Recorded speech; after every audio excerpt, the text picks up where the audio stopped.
teams are assembling in the tunnel at Wembley, and it's a full house there, of course. Liverpool playing in the red, left of your picture, and on the right it's Sunderland. They'll be changing, although they're wearing their tracksuit tops at the moment, of course. They'll be playing in white shirts and blue shorts and those lemon-coloured socks at the moment.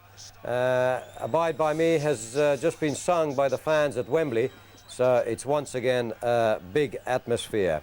And I'd like to ask our panellists before we cross to Martin Tyler, which will be very, very shortly, about who's going to win this big one. And I'm going to go totally unbiased and without any sort of prejudice at all, Tomo, anti-clockwise from you. Liverpool and Sunderland. Now, bear in mind that the odds have been shortened somewhat because of the weather. I don't care about the weather. Liverpool 2-0. 2-0, yeah? Yep. You've even prepared to give a scoreline. Yep. Don? Yep, Liverpool for me.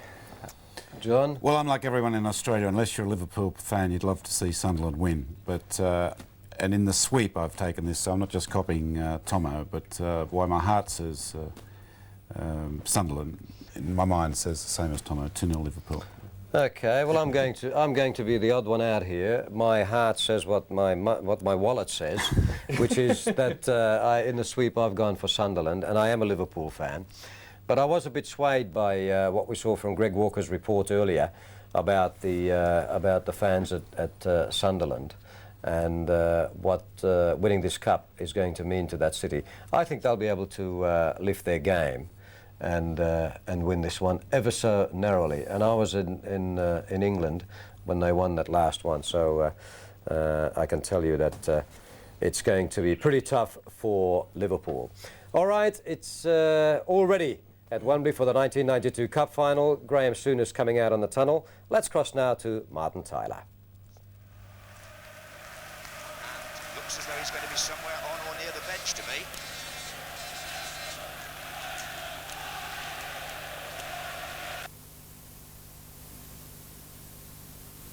Surprised by the decision to come down here by Souness. Well, there's no Martin Tyler ready for us at Wembley at the moment. And Johnny Warren? Les, no, just to the boys, what dabs do they feel? Also here, their Royal Highnesses the Duke and Duchess of Kent. And there have been already references made to the... And he said that John Barnes was responsible for 90% of Liverpool's goals. So, I mean, 90% of a goal maker, goal scorer, they're going to miss him for sure. But in that road to Wembley, we saw McManaman, who'll be coming in. He was devastating as well, wasn't he? He looked the business. He looked classy player. He looked a cocky player as well. So the cup final, no worry him at all. He's just come back from injury though. He's just had a cartilage operation, so he's just one reserve game, I believe. If he's going to be sharp, yes, but they're going to miss Barnesy. Any team would miss a player like John Barnes. He can turn a game in a matter of seconds. Well, that's right. It'll be a great pity. Thank you, Don. Okay, I believe Martin Tyler is ready for us now. Let's go to him at Wembley.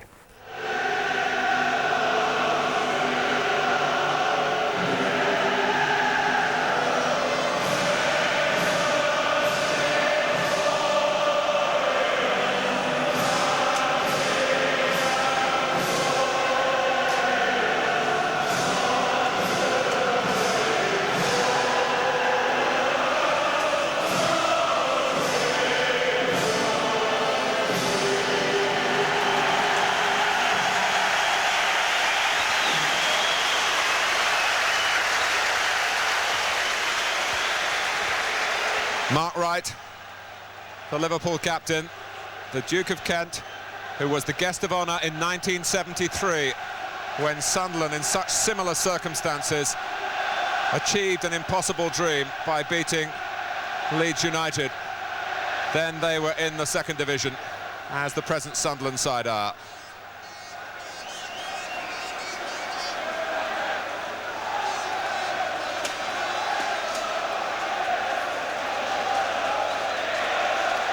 The world's oldest competition, the first final 120 years ago, and for close on 70 years, Wembley has been the setting where the drama has been unrelenting. And now England's most successful club of all time is looking for yet another trophy, this to give a silver lining to a clouded season. a wretched run of injuries, and then the shock of the manager requiring such serious hospitalisation.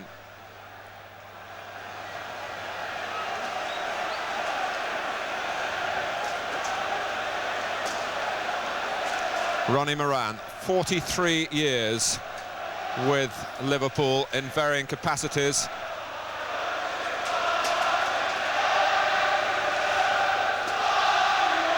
Paul Bracewell, further down the line, is already well into the Sunderland introductions.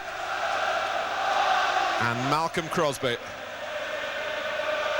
who could hardly have believed that this could have happened to him. But he's taken it, I must say, to the manor born.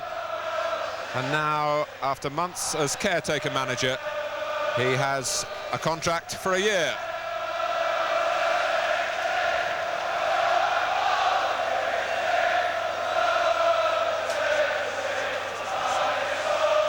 Philip Don, the referee.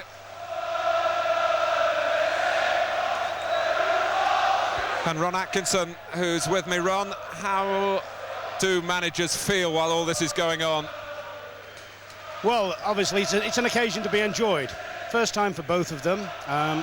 Strangely enough, I've spent a lot of time looking at the manager, who's not actually in official charge today. That's Graham, and you know, there's already been a hell of a lot of press focus and media attention to him as he's come out the tunnel, and you know, it is very much an exciting time, and I hope that he's quite calm about it. See the Duchess of Kent has stopped to have a word with him. That's nice, isn't it? It is indeed, but he's dressed for the bench rather than the royal box. There was some speculation that that was where he would view the game from. Well, it's symptomatic of Liverpool's season that their plans have had to be changed again at a late stage.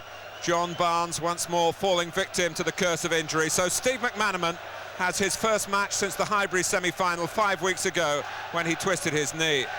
6 of the side have previous experience of the nerve needed to contest an FA Cup final. Mark Wright and Rob Jones have represented England here. David Burrows has done duty in a couple of charity shields. McManaman himself represented the England under-19 side on this sumptuous stage, leaving only Dean Saunders of the starting 11 as a Wembley debutant. The Sunderland selection provoked surprise and sadness. The sympathy for the regular right-back John Kay, who broke down in training 48 hours ago. The surprise concerns the left-back position, which reverts to Anton Rogan at the expense of Paul Hardiman, who's a substitute, along with 21-year-old striker Warren Hawke.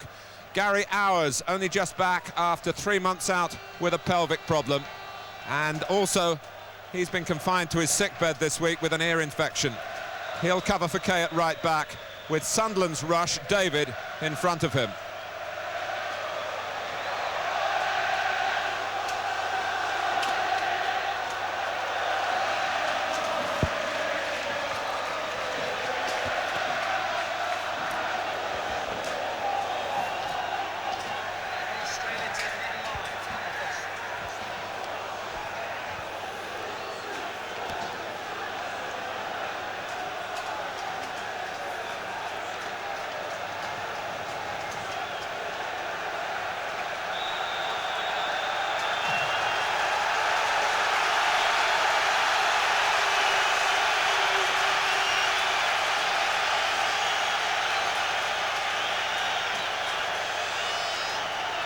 Tony Norman, the 1992 equivalent of one of the heroes of '73, Jimmy Montgomery. That's the spirit that Sunderland will need, because the team in red are the red-hot favourites. Philip Don, his selection as referee, not a good omen for Sunderland either, because he was in charge for their first defeat under Malcolm Crosby earlier this year against Bristol Rovers. He awarded a controversial penalty against Sunderland that day and allowed Bristol Rovers to get a winner deep into injury time. And we have had a false start.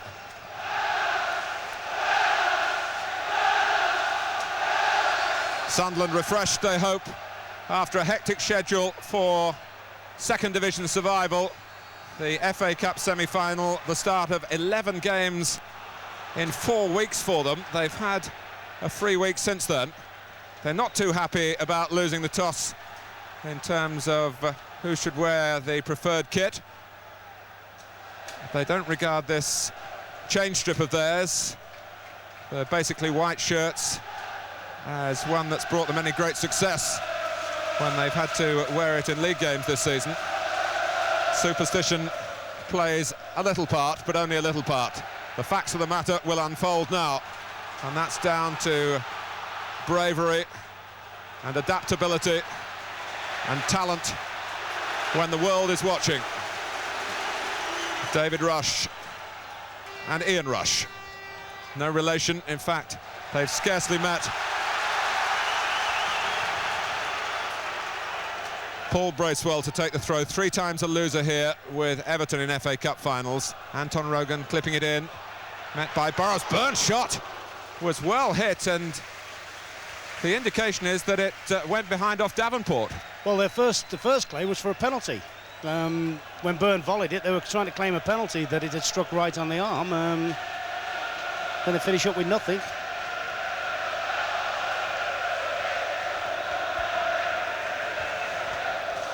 Liverpool have the talent, the potential inspiration of internationals, and certainly the knowledge of how to win when the stakes are high, but it hasn't been a great season for them. The club that relies on continuity have had to chop and change. Wright has been one of those missing for long periods. Grobbelaar only just back from injury, and his selection provoking great sorrow and almost anger from his understudy Mike Hooper, who chose not to travel with the team. It is, I think, one of the best-known secrets in football, if that's not too much of a contradiction in terms, that David James from Watford is Liverpool-bound for the next season. The England under-21 goalkeeper. Here's Houghton. Saunders. Oh, and it's Thomas! Norman came out, and that was important in the end. It was a terrific build-up and a great early opportunity for Liverpool. Yes, this is a superb threaded ball by Houghton. That's what Thomas is good at, as we found out to our cost in the 6th round. Only this time he stuck what looked to be an easier chance over the bar.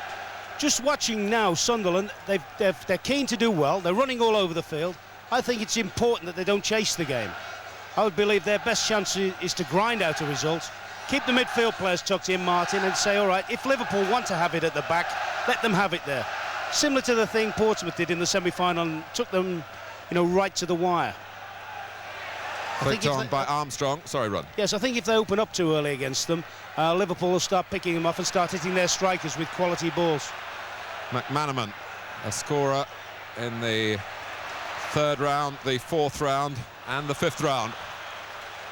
And what development he's produced this season.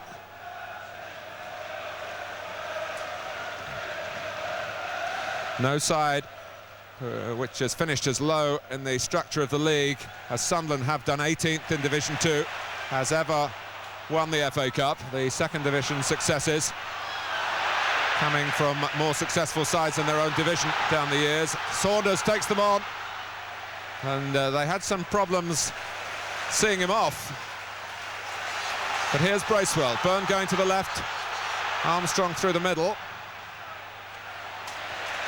And Sunderland don't get very far.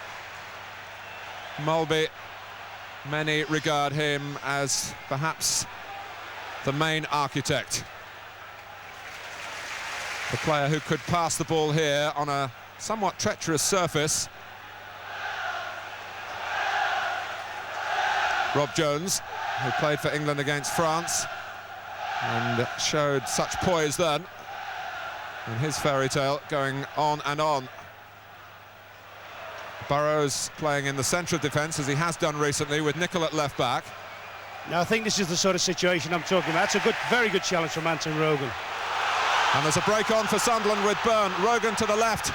Davenport's up with him. Rush is coming up on the right. Byrne tests out Grobbelaar. Rogan was free.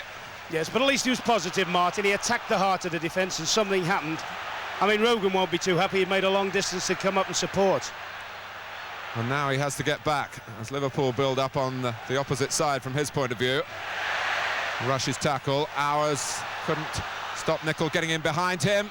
And Armstrong, whose headwork is something that Sunderland want to see in the Liverpool penalty area. Remember the wonderful winner he got against Chelsea.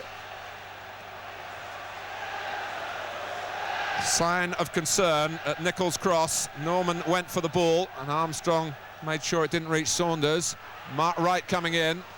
It'll be retrieved by Thomas. Nicol with time, more time than he took. Mulby is a great appreciator of not rushing things.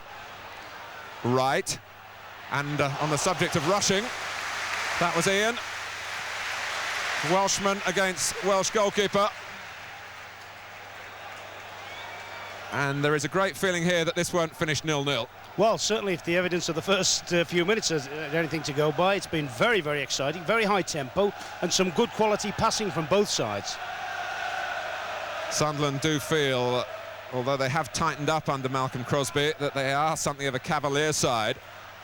And they expect to have to score goals in perhaps greater numbers than their supporters would want, given that the number that get let in at the other end. Dean Saunders, who scored a hat-trick against Sunderland for Derby County the last time he faced them.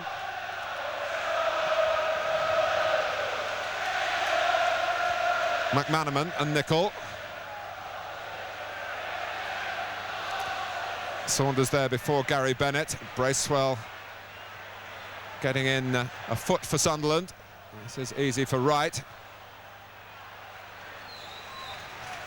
Thomas. 2 up for the second division side. Rob Jones, who began his season not too far away from here at Barnet, playing for Crewe in a game that finished 7-4.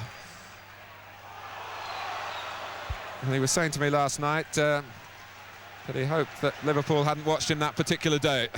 I think it's a safe bet today won't be 7-4. He's made remarkable progress, hasn't he? I mean, every time you see him, it looks at, in the latter stage of the season, that maybe fatigue had caught up with him a little bit and 1 or 2 injuries, but certainly whenever I've seen him, he's always been very, very impressive. Here's Nicol. Brian Atkinson just easing it to Rush. Davenport. And there's no offside. Hours is first to it. And might reflect that he hurried then. Yes, that was a good opportunity. Good football, good build-up play. And there's Hours breaking free on the right. Rush was also breaking in there. It may have been, at least he's finished positively, it may have been in his interest to have attacked the box with that and maybe cut the ball back from a better angle.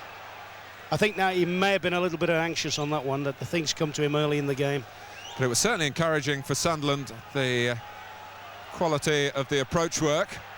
Houghton. Liverpool who've had so many scares along the way to Wembley. Yes, that's important on Sunderland's build-up play. They've got to feed the thing into Byrne and Davenport, who are both, when they're on the game, both excellent screeners of the ball, and they're both very, very good at bringing people into play. They can pass the ball very well for strikers. Yes, it's got to come through them, Ron, rather than for them to chase balls over the top. Yes, anything over the top, and you would think normally that it'd be swallowed up by somebody like Jones or Wright or somebody like that. You know, people with good pace. Or Budgie Burrows, he's got good pace as well. And you're not too surprised to see him in the centre of defence, Burrows? No, I played him a lot there as a youngster. Saunders, that was when David Burrows and Ron Atkinson were together at West Bromwich Albion. Yeah. Jones, oh, it's a measured ball beyond Bracewell for Saunders. Mulby. Saunders again, he's got Nicol on the left, and it flicked off David Rush rather invitingly for Steve Nicol. and it's led to a Liverpool corner with 10 minutes gone. Yeah, there's so much open play at the moment that it seems inevitable we're going to get a goal any moment. I mean, there's acres of space for both sides to break into in the wide positions. Mark Wright, who's still waiting for his first goal since he signed from Derby County, has made his way up. He's the number 6. But it's played to Houghton. Mulby, certainly deliberate from Nicol, not on Houghton's part to let it run, I don't think. Here he is now. Mulby. Sunderland scurrying around the ball to, first and foremost, to win it and then to try and use it on the counter-attack. Jones.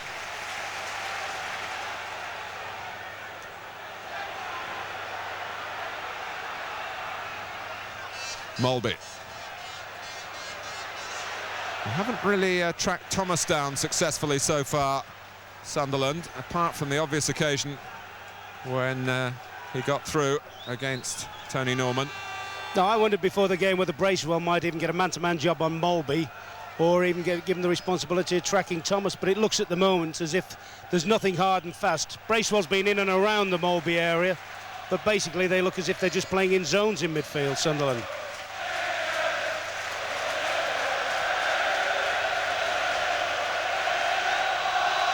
Houghton with the free kick.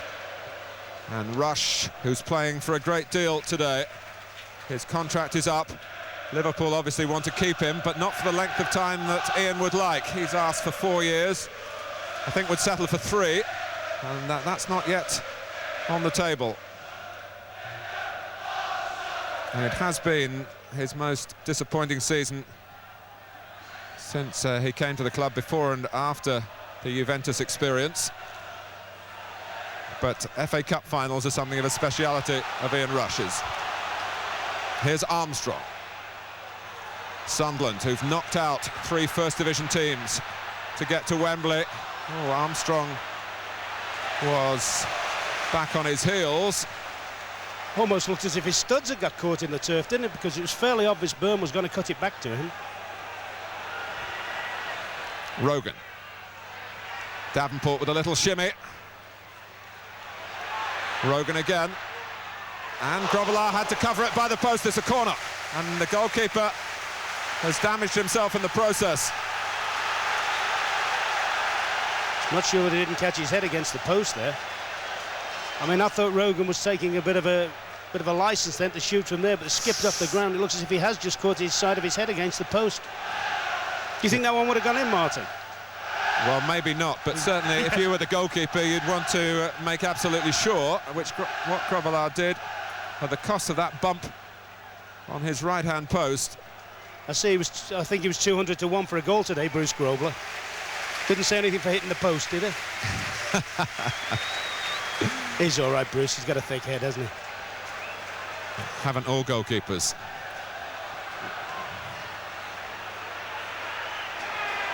Oh, Byrne! There was no offside. Oh, that was an absolute sitter. That was a sitter.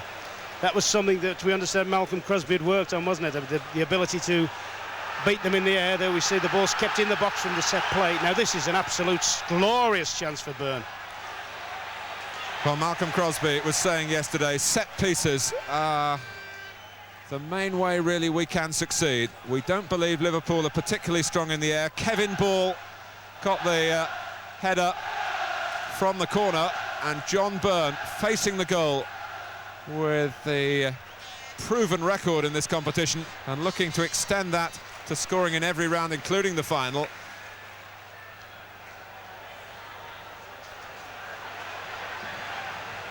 Here's Houghton. Mulby. Nicol giving the width on the left. Thomas the angle through the middle. Sunderland winners in 1937 and 1973. Prior to that, the supporters of the earlier years of the century believed that there was an FA Cup curse put on Sunderland Football Club by a local gypsy. They were capable of winning the championship, but they just couldn't do it in the cup. I think 1973 ended any lingering thoughts of a curse. They have a free kick, 15 minutes gone. Armstrong, Grobbelaar comes with the fist. Oh, and Rush had to go for it. It might have fallen better for Brian Atkinson. And Rogan in that competitive style. He's been playing mostly in the centre of defence recently, but Paul Hardiman, whose form has dipped since the semi-final, Sunderland felt carried the burden really of trying to keep himself ready to play here more than some of the others, and now he's not in the starting 11, although he is a substitute. So Rogan's gone to left back, and Kevin Ball and Gary Bennett in the centre of defence, who looked to be vying for one place until that decision was made.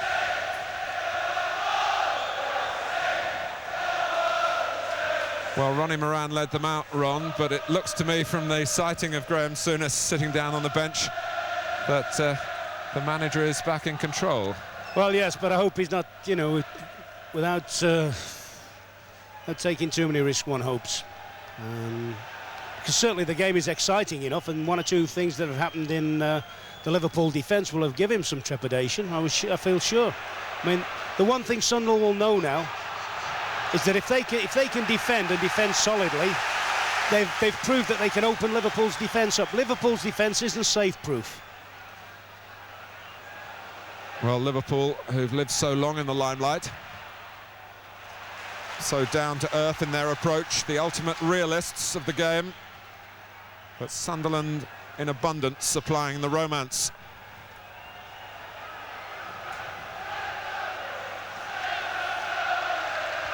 Armstrong coming to flick on the throw, which he's done. Wright got his head to it, tight on Davenport. Bracewell! Oh! Well, Mark Wright put out a foot.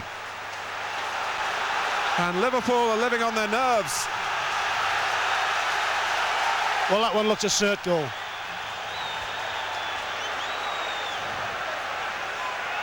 Atkinson's corner, and Grobbelaar claiming this one. Once again a result of a set play, the long throw that Armstrong's flicked on. Liverpool haven't been able to deal with it. What is very noticeable, I mean, early on we're extolling the virtues of Jones. On a couple of occasions he's been very, very slow and very lax in his marking on this side of the field. We've also extolled the virtue of Mulvey's passing, as you saw then. Thomas, who lost in the semi-final at Wembley last season with Arsenal against the eventual winners Tottenham. Jones. Houghton can play it in. Came off Bracewell. Whacked upfield by Rush. But that's where Byrne and Davenport, the two who are past the 30 mark now, haven't quite got the acceleration to trouble Liverpool, but if the ball goes into their feet, they can turn and twist, and they're both very intelligent purveyors of their trade. Houghton, that's Rogan's ball. Rogan used to the cup finals in Scotland, twice a winner with Celtic, once against a team including Graham Souness against Rangers. Rush. Saunders very alert to get there before Bennett, and Ian Rush dispossessed by Bracewell, who's twice lost to Liverpool in his Everton days. Certainly not happy with Mark Wright's challenge, is it? Because it looked actually, as the ball was played up alongside Johnny Byrne, as if he'd actually rolled and lost Wright, which would have put him in a very, very promising position. Armstrong. Here's Davenport. Has he got the better of Wright? He has. And Atkinson. Well, Davenport was looking for a penalty. Atkinson was looking for a goal. And Philip Dunn, the referee, you felt was right to just let the game go on as it went for Brian Atkinson. But Sunderland will obviously take a different view to that. It certainly looked as when Davenport turned right, it looks as if somebody was going to pull him down. Bracewell. Yes, it's a moot point advantage. Let's not say that Philip Dunn would have given a penalty, may well not have done, but playing advantage, you've got to be certain, haven't you? And sometimes placing it on the spot is a better chance than a moving ball hit that Brian Atkinson had to take in his stride then. Yes, well, what's happening at the moment, of course, is now Sunderland are really snapping in midfield. Thomas, Mulby, even Houghton aren't being allowed to settle in the defensive half of the field, and they're getting quicker to the ball, and they have had, for me, the better of the exchanges. They've had 3 or 4 excellent situations. And now they have a free kick.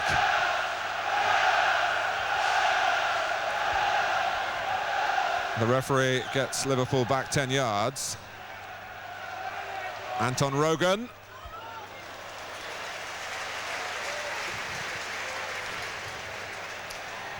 Malcolm Crosby believed he'd prepared his players well, but like all managers, he wasn't sure how they would react when they actually faced the challenge of the game when it got underway. I think he's had the answer to that now.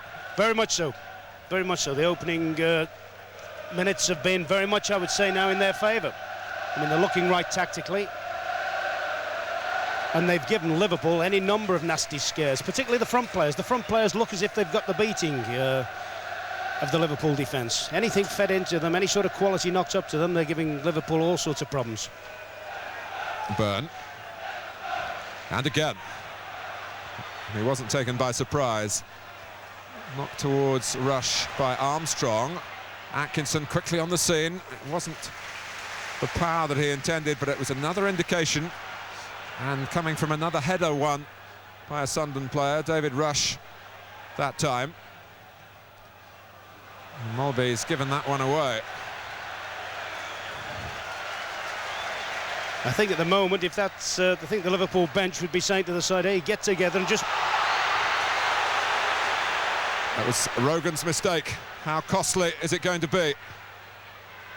Rush. Thomas. And Sunderland have survived that. Sorry, Ron, you can... I was just saying before they nearly had that moment of luck when Rogan slipped and Rush dived in.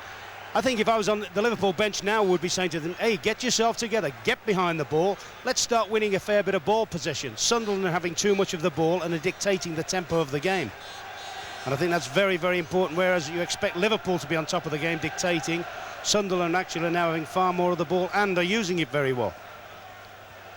Well, you would expect it, given the individual talent, but just look back at the cup run. They were behind to Bristol Rovers. They needed a recovery in the replay to get through one second division side. They were behind at home to Ipswich, and again had to come through in extra time to win that. They were behind to Portsmouth at Highbury in the closing seconds. They were almost out of it, and they really should be behind here, but it's still 0-0, just past the halfway mark in the first half.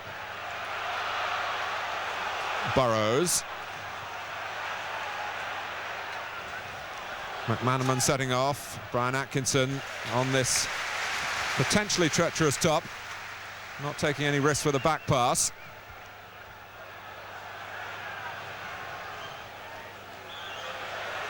A free kick to Sunderland, given against Saunders. And also in that cup run, given the gentleman alongside me, I should mention that the general feeling was that Liverpool were lucky to get through their quarter-final against Aston Villa. It certainly wasn't our coach going home, Martin. Which makes you wonder whether everything has been pointing to their way all season.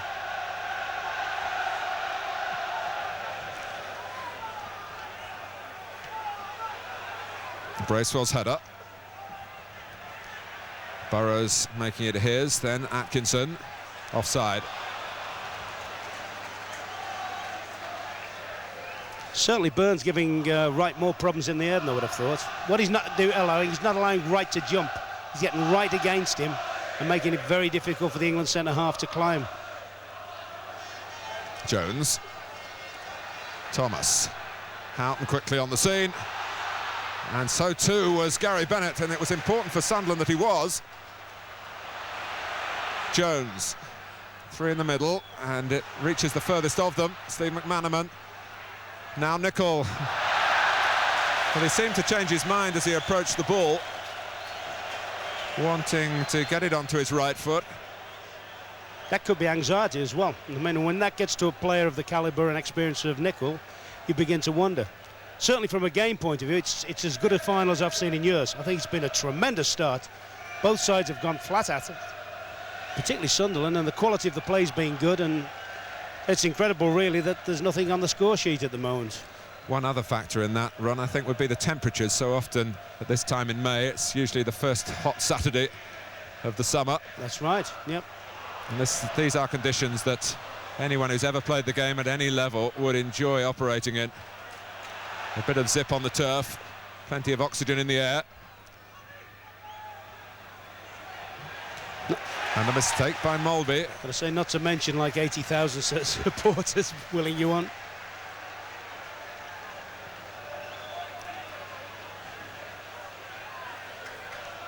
The prize today, incidentally, is a brand new FA Cup, identical to its predecessor, which has simply been worn out by use. Which of these two sides will get their hands on it? The First Division favourites, who haven't lived up to that billing, or the spirited Sunderland from the lower reaches of the Second Division, with their wonderful Wearside support and their inspirational captain in Paul Bracewell. This is Byrne, and Byrne left Liverpool in his wake again. Well, you talk about being positive and you talk about being aggressive. There was a bit of both in there. I mean, Byrne, look at the way here. He's no doubt he's going for the two of them. There's a jostle. He powers his way past right. Once again, I thought Jones was very, very slow in closing him out. That's 3 occasions when Jones, whether his nerves, you know, in a major match like this, he's only a kid after all, or the fact he's been out of play for a long time. I mean, he's had his share of injuries at the closing stages of the season. Yes, he started a number of games that he hasn't finished, and there have been question marks about his stamina simply through the demands of his rise to fame, as well as 1 or 2 niggles and strains as well. McManaman, who's similarly come into the spotlight over the past few months with some wonderful work. It's Jones with the cross, helped on by Molby, and Bennett gets the better of Ian Rush.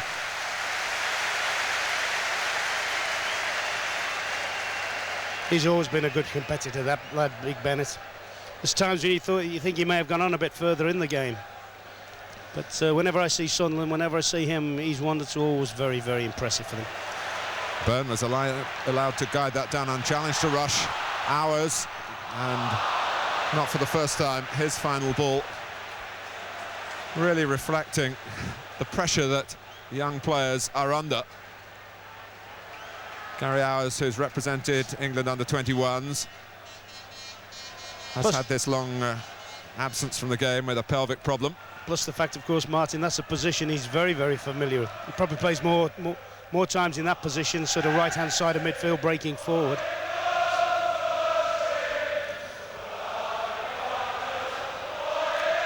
It's Liverpool's 64th game of a topsy-turvy season for them, their 22nd cup tie. They've used 28 players, which is a remarkable number for them. They don't usually have to delve so deep into their resources, but there have been great pluses from that, like McManaman and Mike Marsh, who's a substitute today. Well, the first sign of the sunshine, with almost half an hour played. Hours.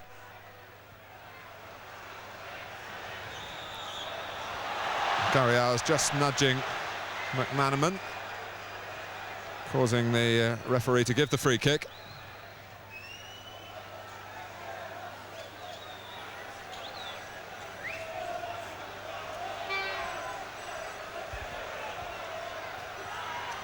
Mulby. Saunders. There's two to the left. And they're both involved, Nicol and McManaman. Hours trying to force him wide, but fouling him, and it's a free kick to Liverpool.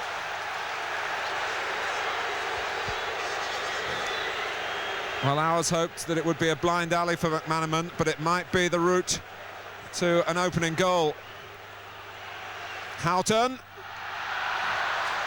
But even when Liverpool have got this close, they haven't looked their authentic selves. Ray Houghton, who was surprisingly left out of the semi-final replay at Villa Park against Portsmouth.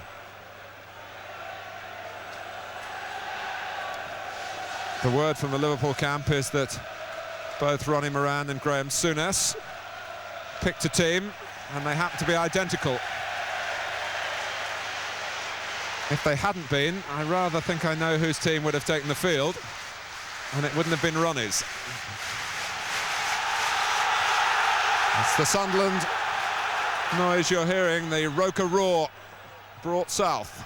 Set pieces so important to Malcolm Crosby's team, and although it hasn't produced a direct effort at goal, Gordon Armstrong again managing to angle his header across and winning the ball.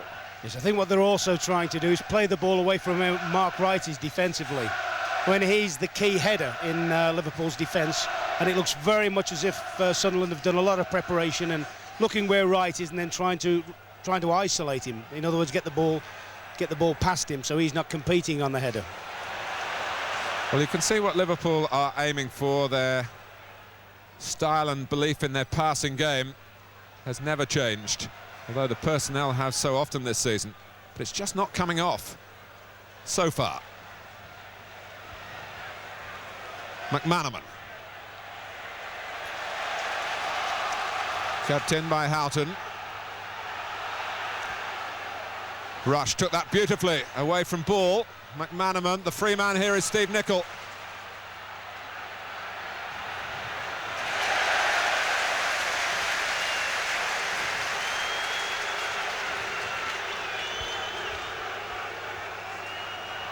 Mulby's throw right back to Jones. Houghton will get there first. But Sunderland pushing Liverpool out. Thomas.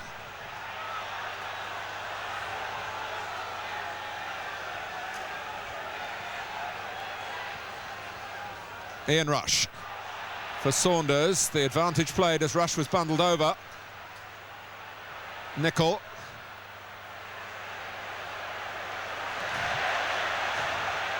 Mulby rather belatedly gives him some help, but Liverpool are able to keep going.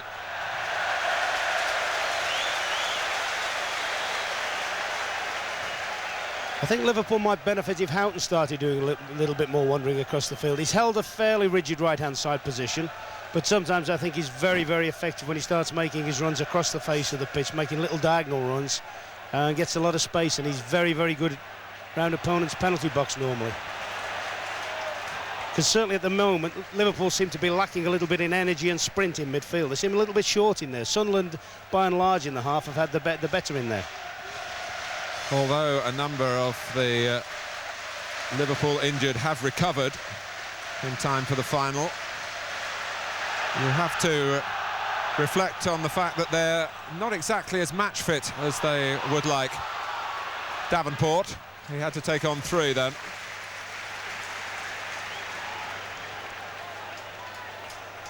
We certainly saw it in the semi-final replay when John Barnes really played for the last hour of the 2 hours at walking pace. Yeah. That's a pace that's quite natural to Jan Mulby, but... I think they could do with him getting on the ball, Martin, and dominating a little bit more, and maybe calming the pace down. The game's at this pace, as you see again there. They're in like tigers, Sunderland, all the while. I think Liverpool have just got to play some bread and butter football for a bit. David Rush covered a lot of ground to help Byrne out then. Byrne was prepared to wait.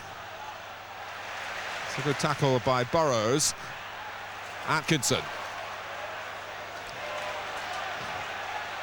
Rob Jones very confident in possession. And it's that type of touch and composure that has won him so many admirers. On from Mulby. McManaman straying infield. Nichols had a lot of the ball over the last 10 minutes or so, but it's rather got there and stopped in the attacks. Yes, what's happened on that side of the field, McManaman has started roving a little bit more, and it's leaving space for Nicholl to go down. And sometimes I wonder if Houghton did the same on this side of the field, whether that had enabled Jones to get into play more. Here is Houghton in the centre. No offside. Steve McManaman. It's a cross. In fact, harmless, really, with Rush and Saunders holding their positions outside the 6-yard box and not really attacking the ball in there. You see, that wasn't the worst ball in the world. It was quite a useful ball. But I mean, an experienced player might just have looked up and seen that both Saunders and Rush had stood out waiting for the ball to be cut back to them. Free kick for a foul on Byrne.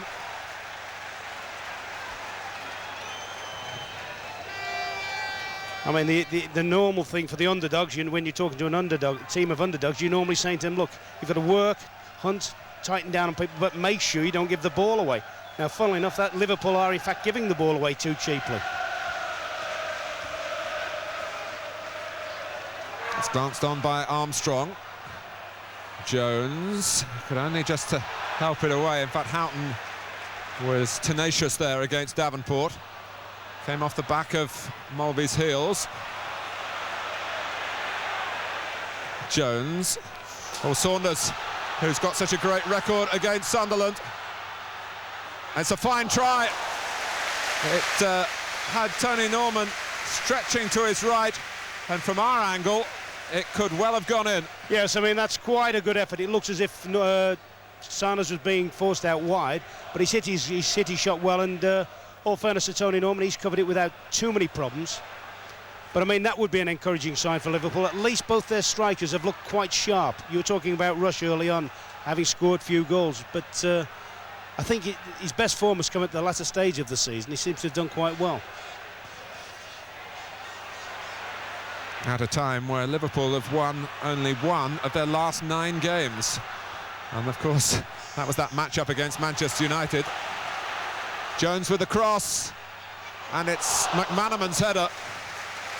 And he did his very best to try and control it, to try and keep it down. That was a marvellous cross. Good football. This nice little nutmeg on Armstrong, and a lovely curling ball. I must confess, when he put that in flight, I thought that was going to be a strike on goal. I thought maybe McManaman might have had a chance to get down the line of the ball a bit better and get over it. But more encouragement for Liverpool. Two good attempts in the last 2 minutes. And 2 20-year-olds there, very nearly providing the game's opening goal. Houghton. Thomas, who really has had Liverpool's most obvious chance. Yes, I must admit, Martin, talking about the game, normally cup finals, when there's no score, you expect them to be sort of wars of attrition, don't you, and patience and waiting for the second half. But neither side has waited for the game. They've both gone for the game, and it's, from my point of view, I think it's been a tremendous game.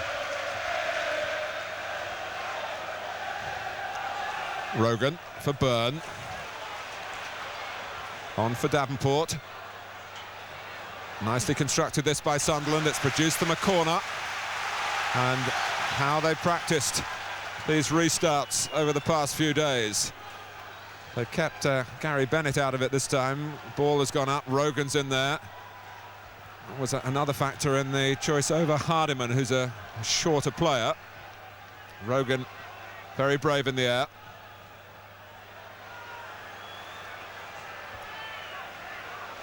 Oh, nearly went all the way through with Armstrong again.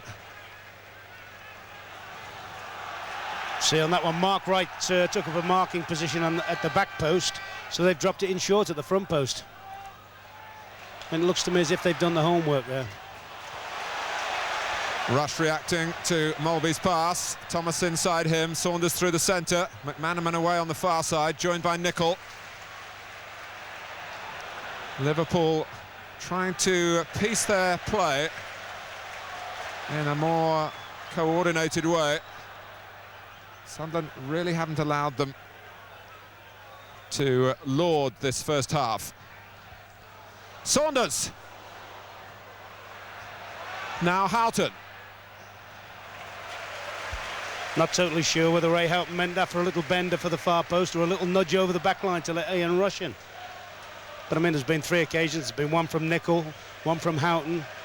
In fact, 2 from Houghton when on the edge of the box where they've looked quite nervous. We normally expect them to play with a great assurance there.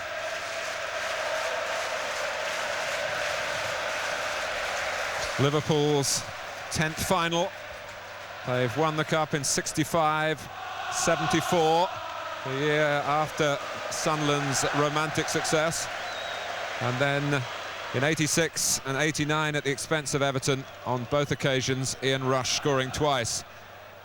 He really has got an opportunity to rewrite the record books if he can hit the target in a 3rd FA Cup final.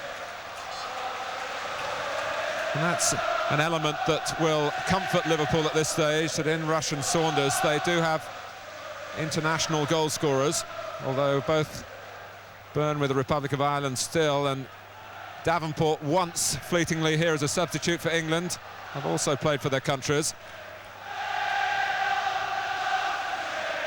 McManaman. Mulby.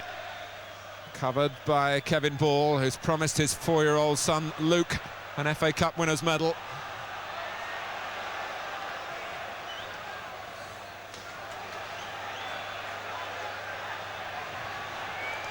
Here's Burrows.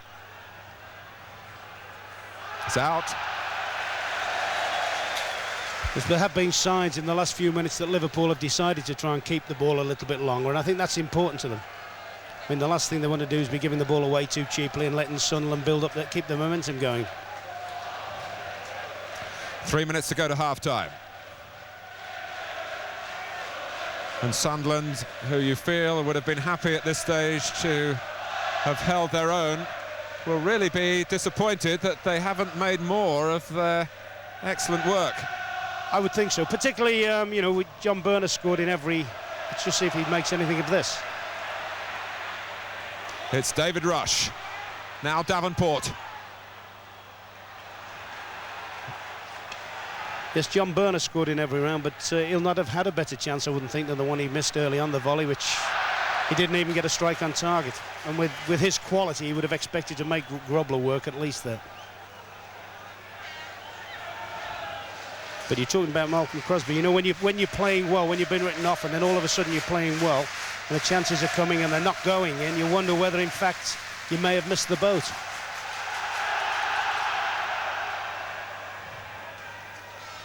Malcolm Crosby just yelling at Brian Atkinson there to just be a bit calmer.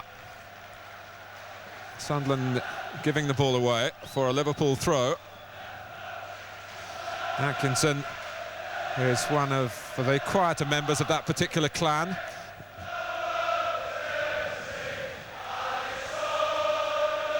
Mark Wright, who's captained England here, and now captains Liverpool, and I'm sure has had more than a passing thought this week that he might go up the steps to get the FA Cup. And certainly there's been, although Liverpool haven't been a major force in attack, you can see the hunger that Rush has been displaying at this crucial stage in his career. McManaman. Wonderful work. Oh, he's brought down by Bracewell. And Philip Don has said no, and Liverpool are livid with some justification. I don't think that was even an argument. That was a penalty. I think they've been very, very fortunate to get away with them. I mean, if they're going to win the cup at any given time, that might be the moment it all hinged on that. Davenport. Sunderland breathing again, but their captain seemed to have put them in peril.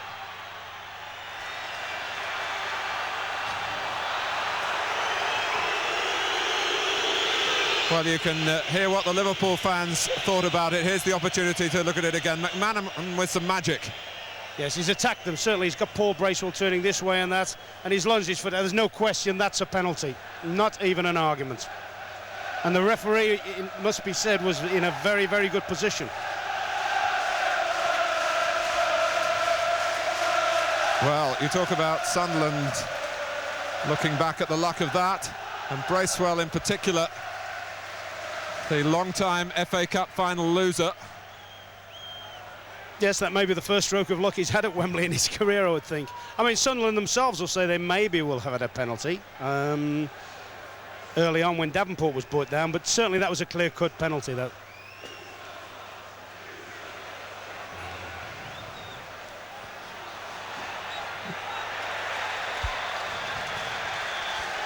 Well, it's come up as the major talking point right at the end of a first half in which Sunderland have shown exactly why they've got to the FA Cup final and left the likes of West Ham and Chelsea and Norwich in their wake, because they've taken on Liverpool and they've drawn their sting at one end, although Michael Thomas had the clear-cut opening early in the game. John Byrne had his chance from Kevin Ball's header, but Sunderland, with all the spirit that we've talked about for so often, have been more than a match for Liverpool. But it looked, and Graham Souness's expression at that very moment bore out what I think most people at Wembley felt, that Liverpool should have had a penalty.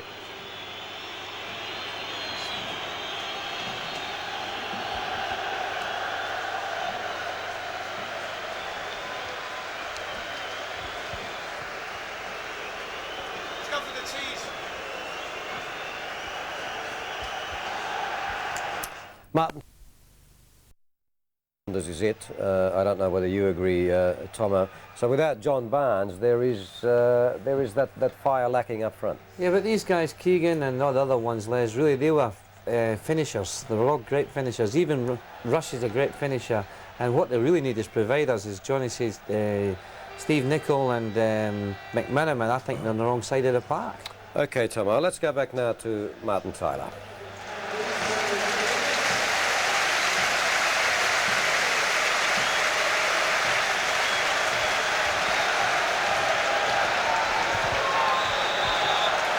Liverpool start the second half, having found what other First Division sides have also discovered this season, that Sunderland in the FA Cup are no pushover. Here's Byrne. Already they've come out to reimpose themselves, Malcolm Crosby's men. It's been a wonderful time up in the northeast. Sunderland, the newest city in England, their polytechnic's been upgraded to university status.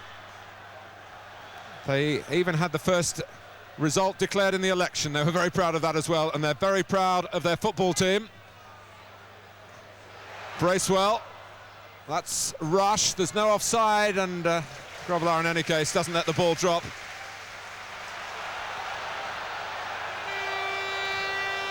And Ray Houghton starting the second half on the Liverpool left, with McManaman on the right-hand side from where he cut in. And so confused Paul Bracewell just before half-time in an incident that, if Liverpool don't win the cup, will go down into folklore. Oh, they might win it now! Michael Thomas! That's brilliant! And they try and keep Graham Souness calm on the bench, but they can give full vent to their feelings. It was a snapshot, but it flew in. Guess what McManaman's done particularly well here. 4 players ganging up on him. Michael Thomas has run in behind on the blind side, a nice little ball into his path, and that is a tremendous finish. I mean, basically, he's run himself free, defenders converging, but he's got his shoulder up, he's hit it off his shoulder virtually, and Norman's got a hand to it, but unfortunately for Sunderland, the thing has flown right in the back of the net. But superb football and superb appreciation from the young winger McManaman. Well, Sunderland had forced a corner, and then suddenly, within seconds of it being cleared, they're a goal down. Mulby cut out by Ball, Saunders on him in a flash, Rush is there as well, Hours having to play on the retreat. And Michael Thomas, whose goal saw off Aston Villa in the quarter-final. Malcolm Crosby would have had a fine view of this from the other side of the ground. This is the reverse angle. Terrific work by McManaman, and Thomas got his body position just right to swing into the shot. Just thinking as well, Michael Thomas, really, apart from the break in the first half when he blasted it over the ball, has been very, very absent, hasn't he, from the game? But I mean, that's his forte, running from midfield positions. Tremendous finish. And, you know, at least you must say somebody must take credit from the bench, because, you know, they had the foresight at half-time to maybe switch McManaman to that side of the park. Perhaps bearing in mind, as you said, when they attacked Rogan on that side of the field for half-time, and maybe should have had a penalty.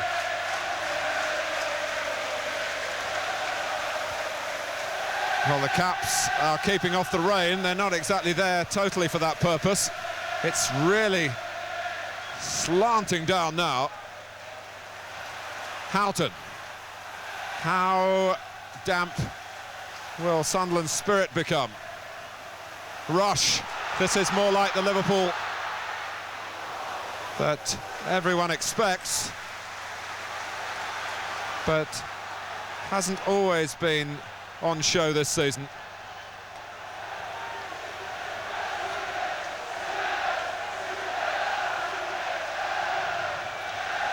Liverpool 1, Sunderland 0. Michael Thomas inside 2 minutes at the start of the second half. Right. Armstrong. Forward by Jones.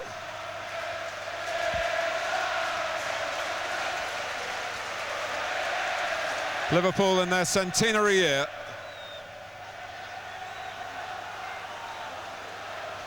Wembley's most regular visitors on the pitch. 26 appearances in the last 21 years on a pitch that I suppose has known better times. It's somewhat scarred by the American football here.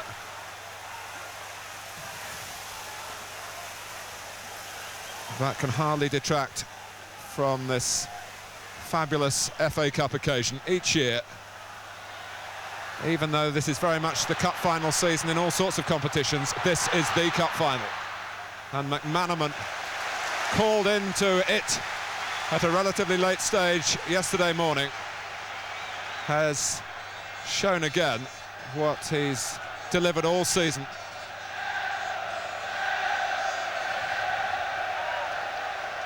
Houghton, good first touch by Rogan. He dwelt after that and has to put it out for a throw.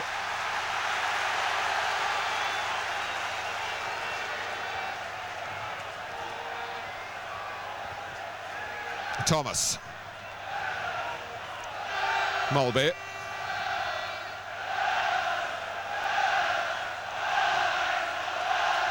And we might see a more aristocratic Liverpool now, because the players read all the talk of the upset just like everyone else, and they played in the first half as though they felt they might get caught out and face a Wembley humiliation at a crucial stage, really, in the life of Liverpool Football Club.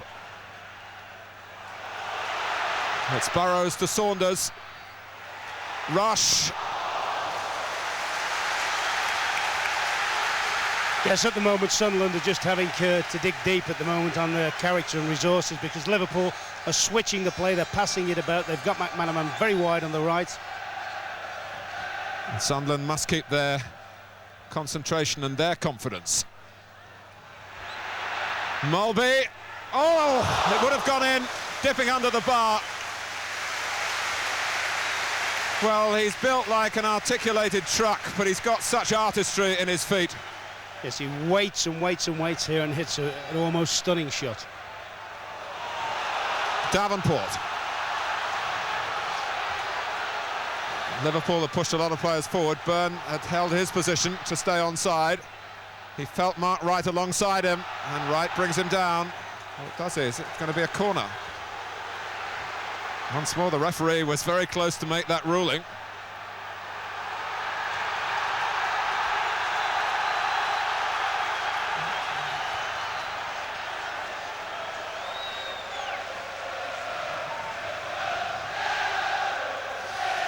Gary Bennett, whose brother Dave has an FA Cup winners medal with Coventry. It is a free kick.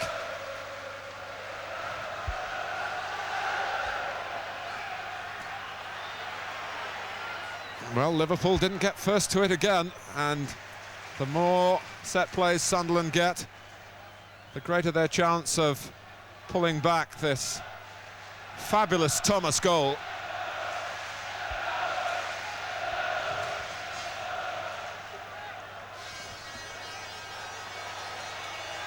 Mulby.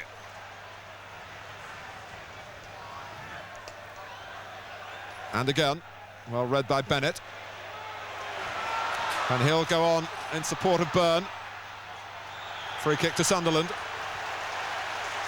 Yes, it is important that Sunderland don't go 2-0 down. I mean, they can still come back, they can score a goal, particularly the way they're playing. At the moment, it's a question of just consolidating and trying to stay in the game against Liverpool, or having their best spell of the game now, which is understandable considering they've just taken the lead, possibly against the run of play. It's a slice free kick by Hours that's passed harmlessly for Liverpool.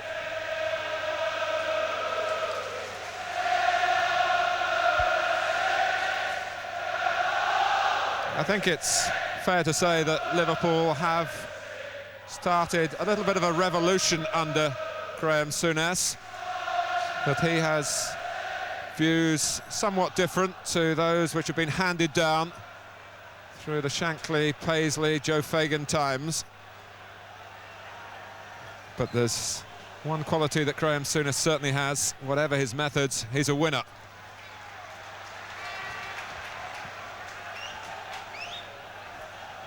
Liverpool lead.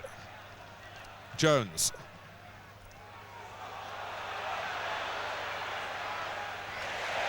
The rain has freshened the top up again, and it ran on for right to clear ahead of Byrne. I think we should also say that the one thing that does stay constant is the Liverpool way of playing, and that is passing the ball, pass and move. I mean, I think it's probably the differences in preparation, Martin. You know, he probably has different ideas about the way players should build up for games than has perhaps happened in the past.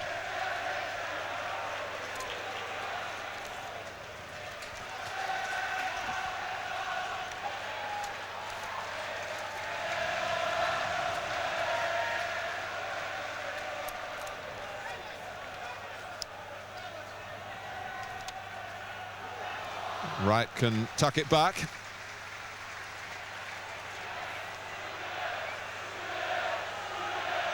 Sunderland just trying to press in here and hope to force a mistake.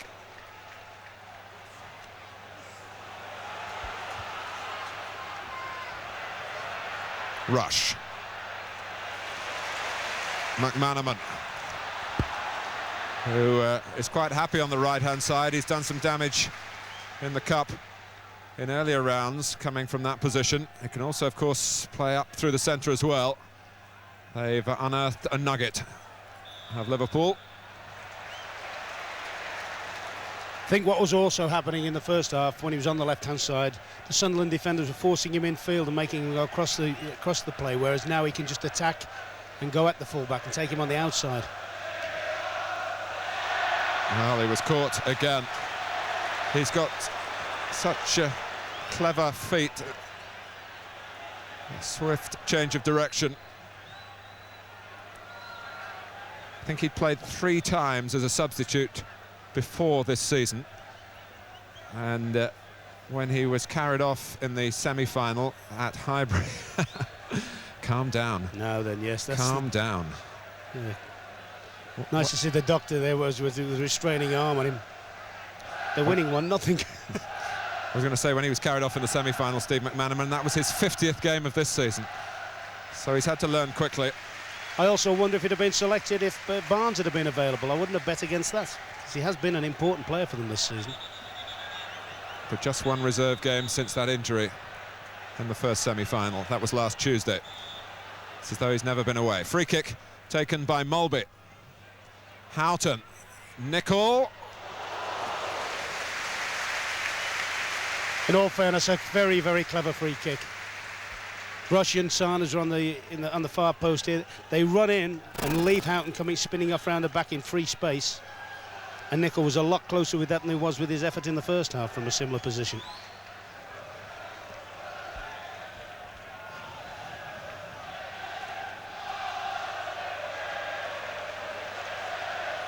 Atkinson.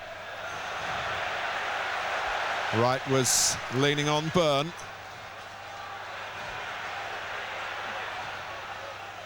It wasn't the best free kick by Bracewell because it made Hours check back and he had to beat Rush. He was able to do that. Again, that's a little cameo of John Byrne at his best. Back to goal, taking it on the chest. The cross blocked away by Burrows for Houghton.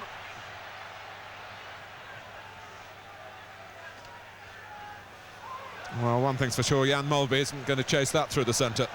I just wonder about Ian Rush, Ron, and his desire for a long-term contract. If you were Liverpool's manager, maybe would you give him the 4 years that he wants?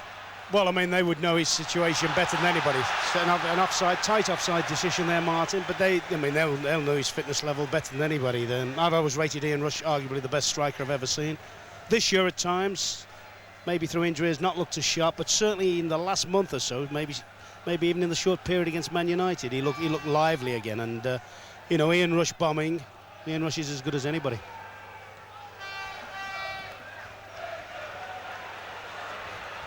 I mean, I would hope they'd let him go on the continent. Cause us less problems.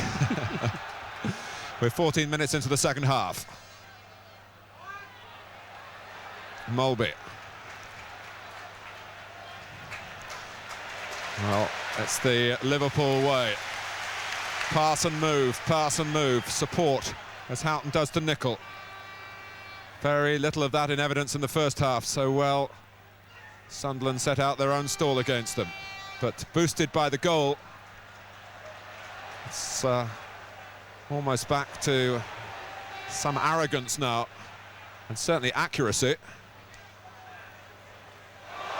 Miskick by Bennett, rather showing Liverpool's skill in even brighter light. Rush, ball got to him and took the pace off the shot.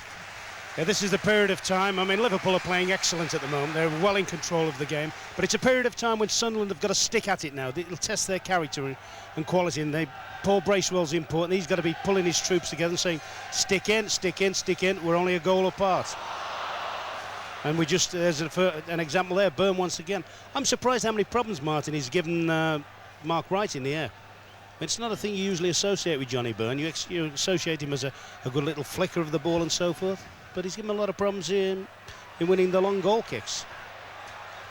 And of course he is Sunderland's lucky charm when it comes to getting a goal in their hour of need. Not that his goals in this gut run have been lucky, they've been a splendid selection. But Liverpool have Nicol with Saunders to his left. Houghton. And Nicol not prepared to chase that, but Hours not prepared to let it run either. And Burrows has done. Can Byrne make it? Well, he did. And David Burrows brought Byrne down. Phil Dunn has got a bit of a reputation in these situations, you know, Martin. When he's refereed us this season, I was very impressed with him, but he has been known to send people off for that sort of thing. I honestly thought Budgie was tackling back. He's made a rick in the first place, letting the ball run across his body. But I thought young Burrows was making a genuine attempt to play the ball. Yeah. In fact, he almost got there, didn't he? Yeah, very, very close indeed. Yeah. In fact, John Byrne did very well to find something extra to just nick it away from him. 17 minutes played in the second half. Gary Hours hoping to deliver a telling free kick, a telling blow. Bennett. What was noticeable there, Bennett has now started going up for all the set free kicks. I was surprised earlier on when they had 1 or 2 corners he stayed back for. Ball, who was on his way back to defend, and got in a tackle in, facing his own goal. This is Rogan.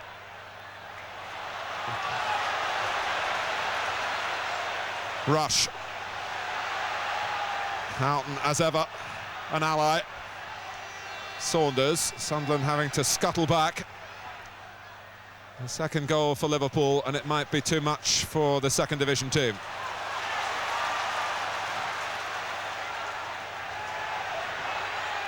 Byrne.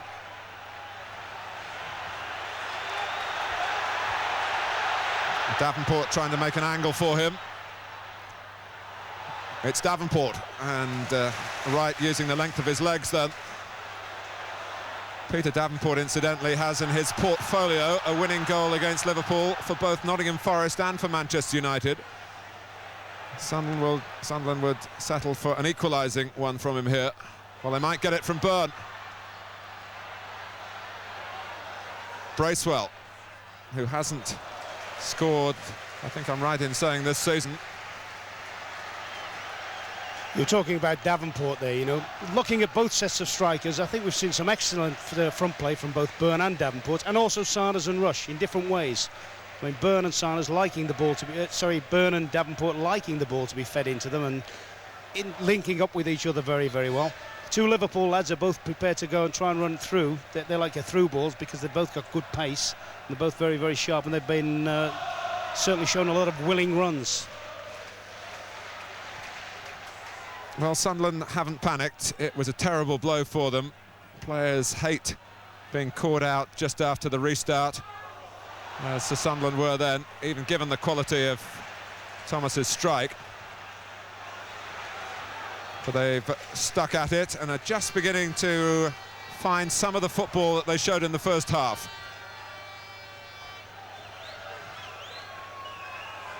And of course, they very nearly went out against Chelsea at Stamford Bridge.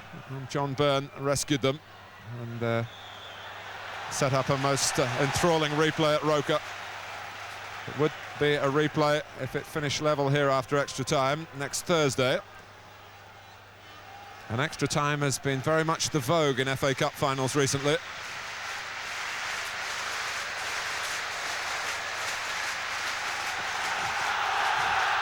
Well, Ball, Bennett, Rogan, all potential dangers to Liverpool. Grobbelaar with Bennett in front of him for the free kick against the former Sunderland captain, who played here in the '85 Milk Cup final. McManaman. Saunders. Well, they only had Rush to aim for because the speed of Liverpool's attack then had rather stretched the game. It looks very much as if Sunderland might be in the throes of putting one of their subs on. I just wonder whether Gordon Armstrong on the left-hand side may be the one to go. It looks as if he's running out of legs a little bit. Obviously a big advantage in the air. But at the moment, he doesn't look as if he can afford Rogan too much support when he's trying to compete against McManaman. Yes, he's moving very laboured sort of way at the moment. And you go back to that incident in the first half where you said it looked as though his studs seemed to get caught in the turf. I wonder whether he might have tweaked a fibre or two of muscle then. And foot raised, Kevin Ball, who's a very competitive man and has a fairly thick file in the FA headquarters in the disciplinary department alongside his name.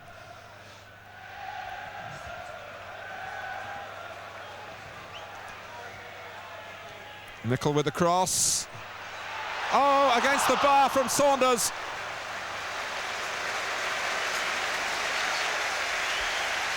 So close on his first Wembley appearance. Nicol. Norman's got to come this time. 2 up for Sunderland. Right, with the sun shining in his eyes. Byrne tried to get beyond Burrows, who simply kept his eye on the ball, which is what defenders have to do when Byrne drops the shoulder. He can fool you with his body movement. Saunders. It's Thomas again, and now Rush. He rewrites the record books. And Liverpool start to experience a familiar feeling. Ian Rush scores in a 3rd FA Cup final. Well, and it was ice cool, typical of the man. Yeah, it's a brilliant goal, brilliant goal. I mean, a superb through ball from Saunders. I'm not quite sure then whether Thomas was on one of his familiar runs through the gully, whether his first touch was to straighten himself up for a shot of his own. I don't honestly thought he meant to play that into Rush's path. But there you go, Rush does panic in those situations, doesn't he? And that only seconds after Saunders had hit the bar. And as one Rush scores, another Rush departs. David Rush has gone off. And Paul Hardiman replaces him.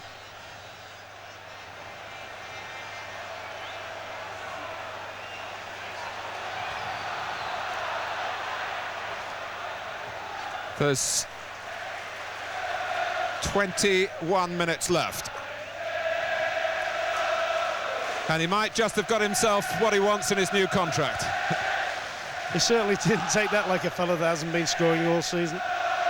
It's only his 9th goal of the season, but to score 5 times in FA Cup finals, 2 in 86, 2 in 89, and 1 here in 1992, at a critical time when Sunderland were mustering all the effort that they could manage to try and equalise. The scoreboard showing the 2 goals in Liverpool's favour, and Graham Souness trying to keep his emotions under control.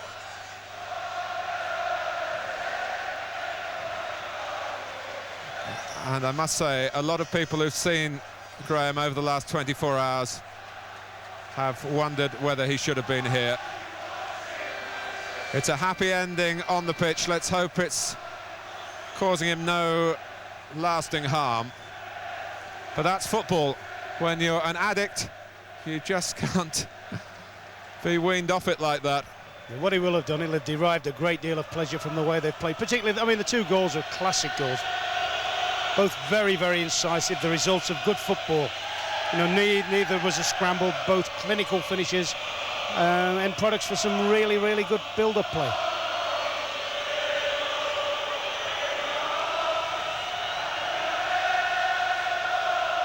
I must confess, just before they scored, I was having a little thought to myself that if Sunderland could equalise, we might be lined up for one of the greatest cup finals in living memory, I would think.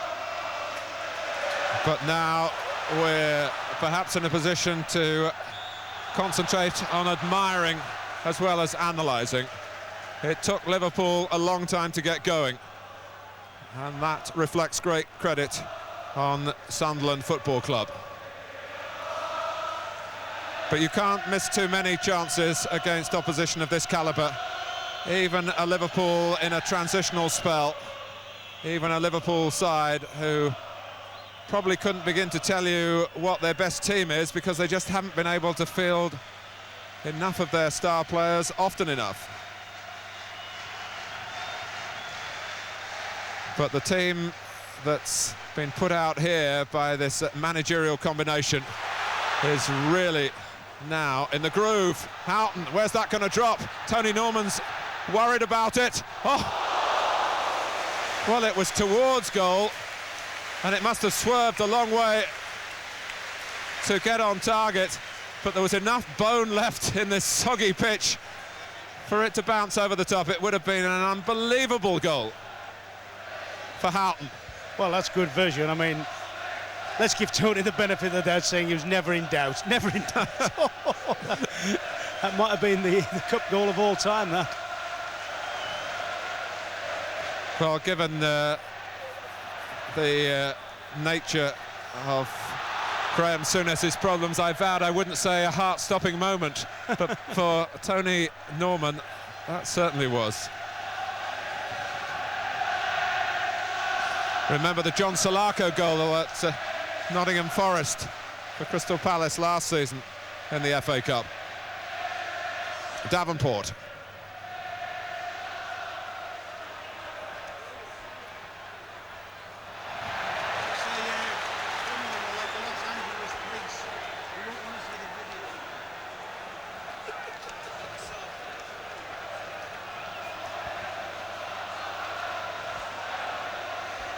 Well, Malcolm Crosby is considering making another change. His other substitute, Warren Hawke. Saunders. McManaman against ball. Saunders with him. And Tony Norman was taking no chances. The ball very greasy. And Dean Saunders has really done some damage to Norman in the past in his Derby days. He's had a tremendous game, incidentally. San has been very unlucky, as even with the header that's hit the crossbar, not to be on the score sheet. Nicol. Molby, if he'd looked the other side, Thomas was in so much room. He's back with Saunders.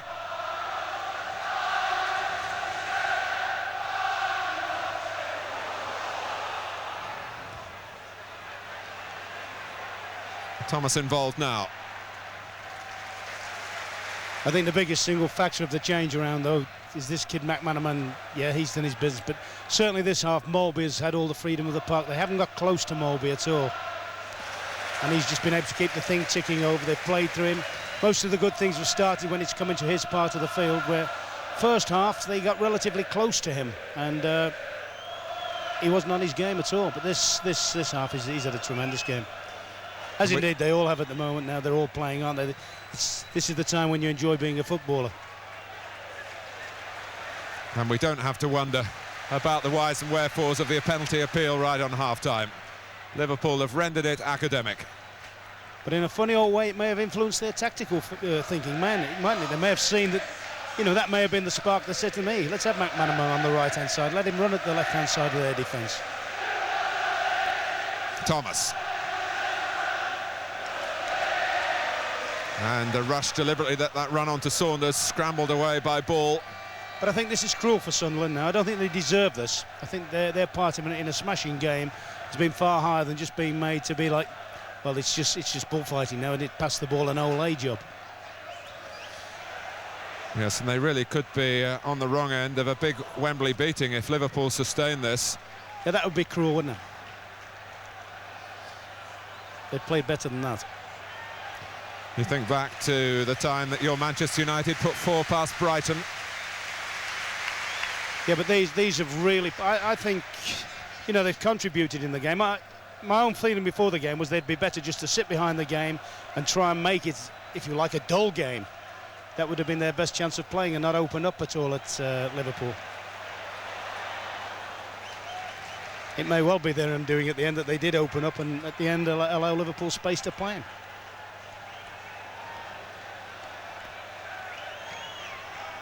Well, Liverpool have had their critics this season, and the standards that they've set, they're always likely to find those who would point out a weakness or two when they fall below, even if they are, relative to others, still playing well.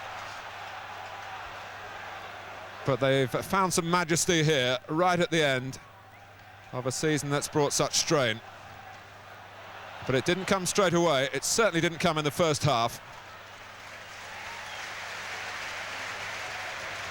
And it really did take an inspired strike by Michael Thomas to put the pieces into place for them. And the second goal, well, it's one that the coaches will use over and over again as an example of how to play the game.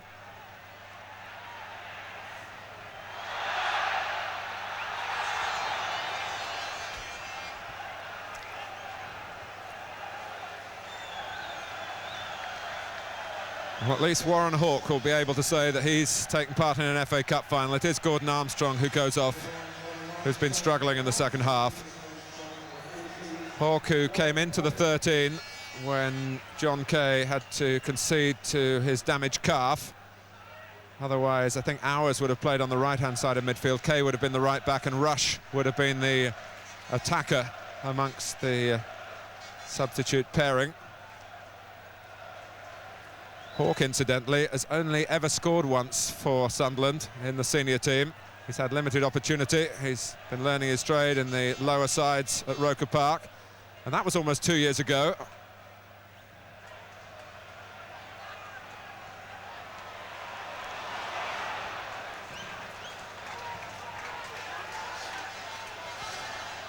Well, there's much more satisfaction on Liverpool faces now.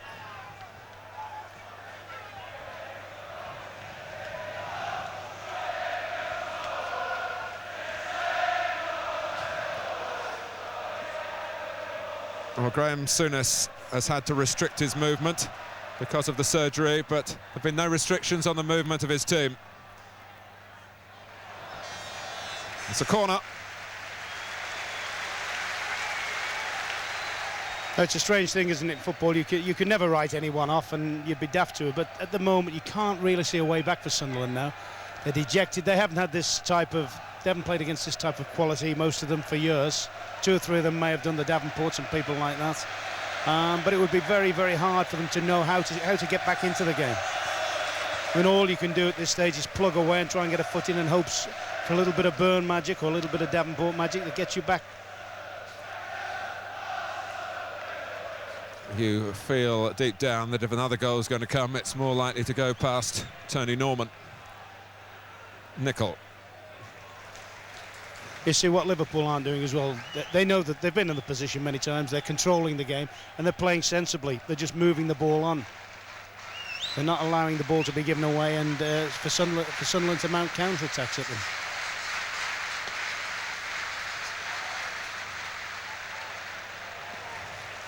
Mulby. Now McManaman, he can go either side. And if that was slightly self-indulgent, he'd earned the right to do it. It was an area in the pitch where he really could have hurt Sunderland. And as we've said before this season, Steve McManaman really just goes out like a lad playing in the park. I tell you what, I'll have to use the same parks as you do. You can't see too many like that in the park around our way. I'm just saying, with his attitude, he's just playing football, just using his natural talent. Mulby. Oh, it nearly got through to Houghton. But how fitting for Ian Rush, who's been this FA Cup specialist, to get his first goal in the competition this season when it mattered in the final. And his 38th now. Only 3 behind the all-time record of Dennis Law. Ian will tell you that he's only 2 behind because there was one in his first club at Chester that should have been given to him that wasn't. Burrows. And Sunderland not even going to get the satisfaction of a corner here. Rather the opposite, they'll be wondering what Liverpool are going to do with their passing. Well, they're not this time going to be quite as positive as they have been for the last 20 minutes. Well read by Rogan. Anticipating Grobbelaar's throw. McManaman for once was a bit flat-footed, and it might have cost Liverpool. You just feel, although time is speeding by from Sunderland's point of view, that if they could get 1 goal, Liverpool haven't been so rock solid this season that they wouldn't be quite as aristocratic as they have been in the second half. But the biggest single problem they've got is trying to get hold of the ball, isn't it? I mean, that's the biggest problem at the moment. I mean, Liverpool are having so much possession of the ball now that it's hard for Sunderland to mount any sort of pressure on the game. Oh, look at that from Rush. Thomas. They could turn this into a complete masterclass.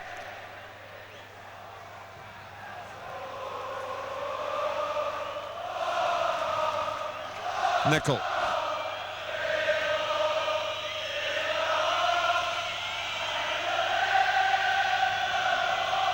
Here's Thomas.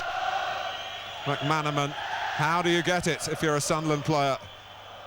Well, Brian Atkinson in vain trying to intercept. Now he can take it away. Wright got in front of Byrne, and that hasn't happened too often.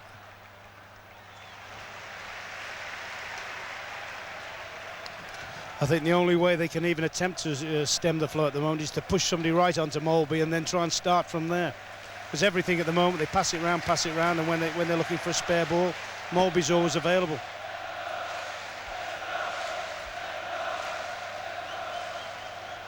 Here he is again.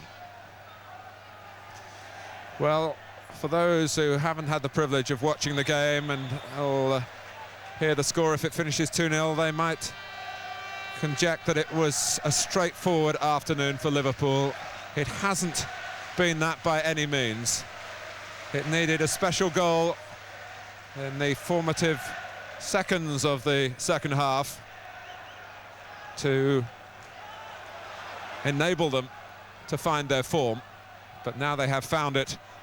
Well, it is a one-horse race.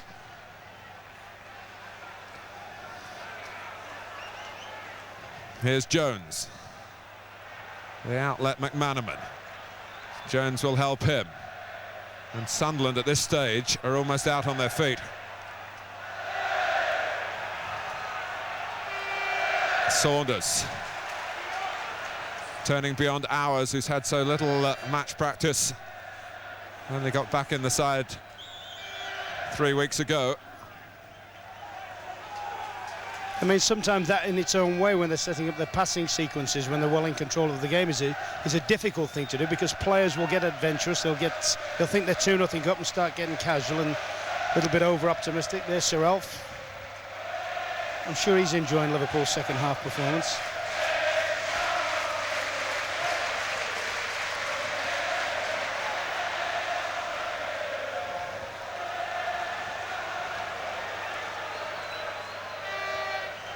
Houghton.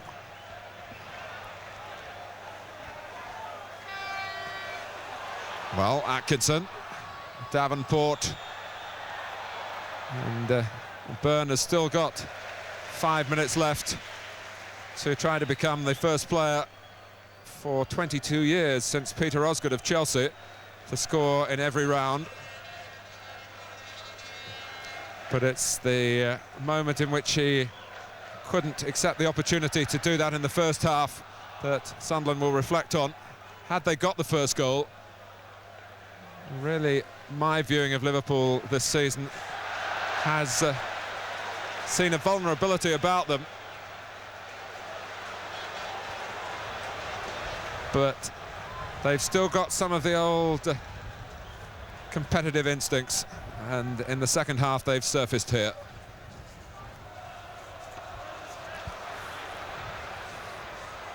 Rogan.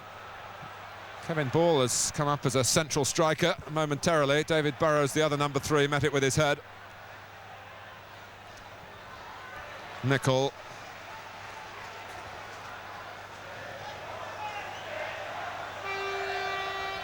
He does panic Jem Mulby when he receives the ball, doesn't he?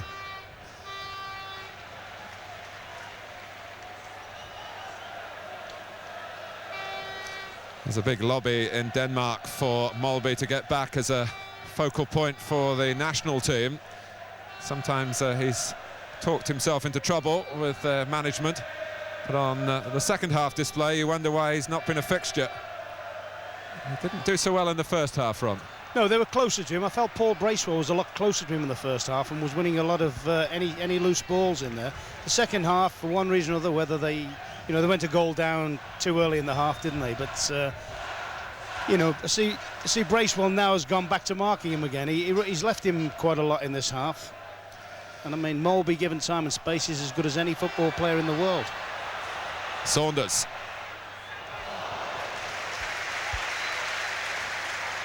Sit down.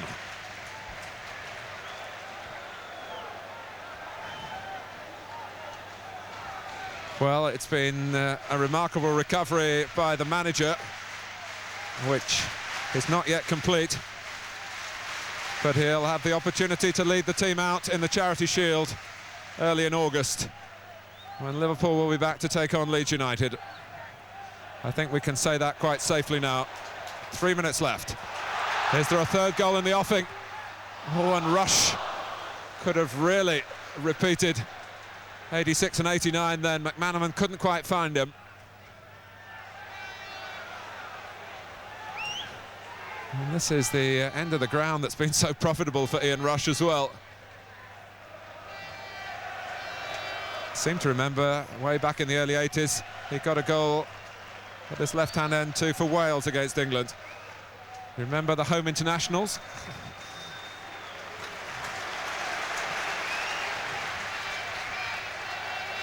whatever else you say, this is high-quality passing. McManaman's just whacked a one-touch ball with his left foot about 65 yards, inch perfect.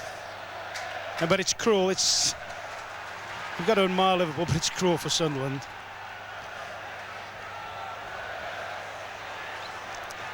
Well, the last second division team to win the FA Cup, West Ham in 1980. 4 years earlier, Southampton did it. And in the crowd that day, a 12-year-old called Dean Saunders.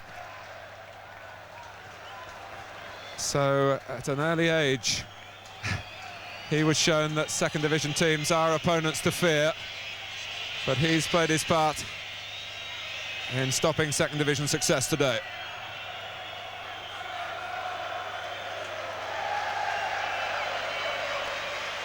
Well, their fans have been great. Simply wonderful. The passion not surpassed anywhere else, and that includes Merseyside. But they're subdued now, and the Anfield aficionados are already making their plans for tomorrow, I'm sure, where they can see the parade.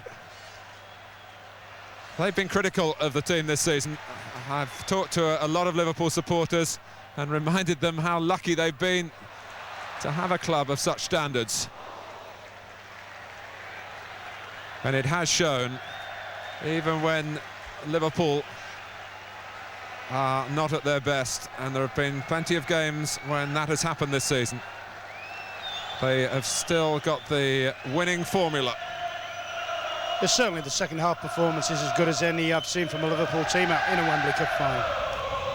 Albeit most of the others have played superior opposition, but they've played with the passing, and their appreciation and movement has been brilliant.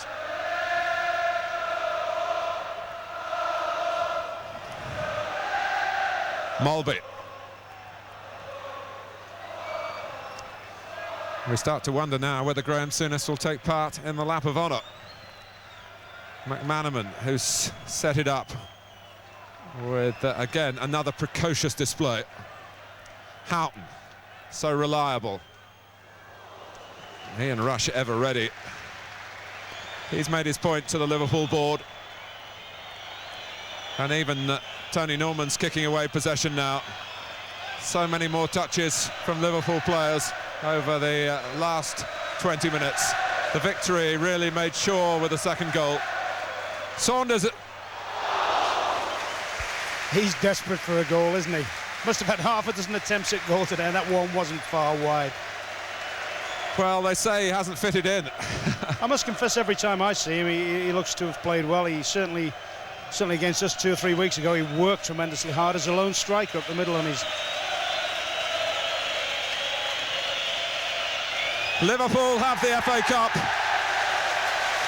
Goals from Michael Thomas and Ian Rush in the second half have brought jubilation at the end of a harrowing season, riddled with injury and rocked by the major surgery which Graham Souness had to undergo. For Sunderland, in the end, sorrow and sadness, but they should remember the first half when they played so well and had the opportunity to undermine the First Division favourites. But in the end, they found a fourth First Division scout beyond them.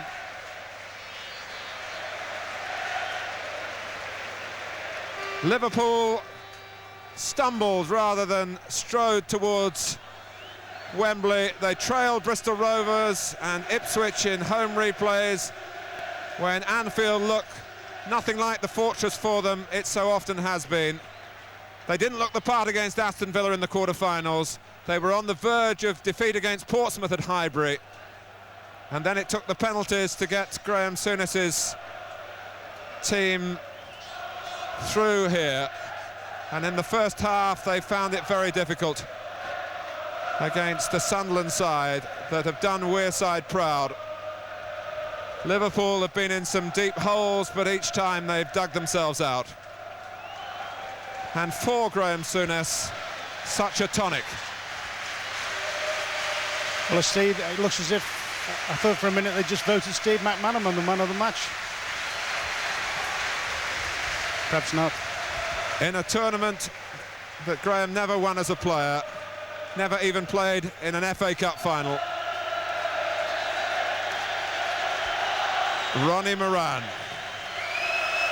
who only smiles like that when Liverpool have won, and they've won it often enough, won games often enough, won finals often enough in the 43 years that he's served them.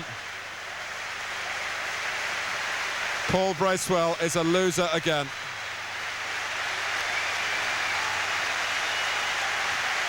It has been another amazing season in the competition. These so-called upsets so commonplace that it seems somewhat unusual that the final has gone to form. No repeat of 1973 for Sunderland to savour.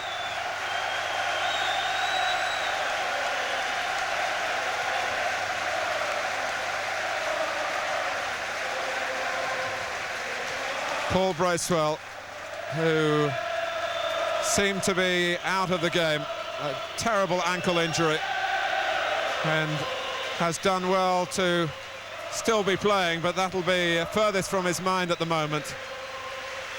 John Byrne couldn't do it for Sunderland one last time.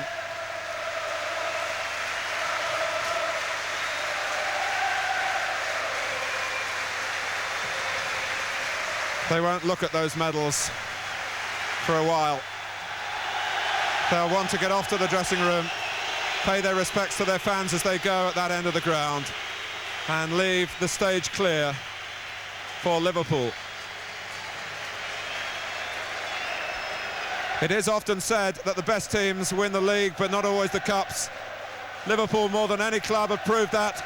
18 championships, and they would be the first to admit that largely through events beyond their control, they've not been their usual lordly selves.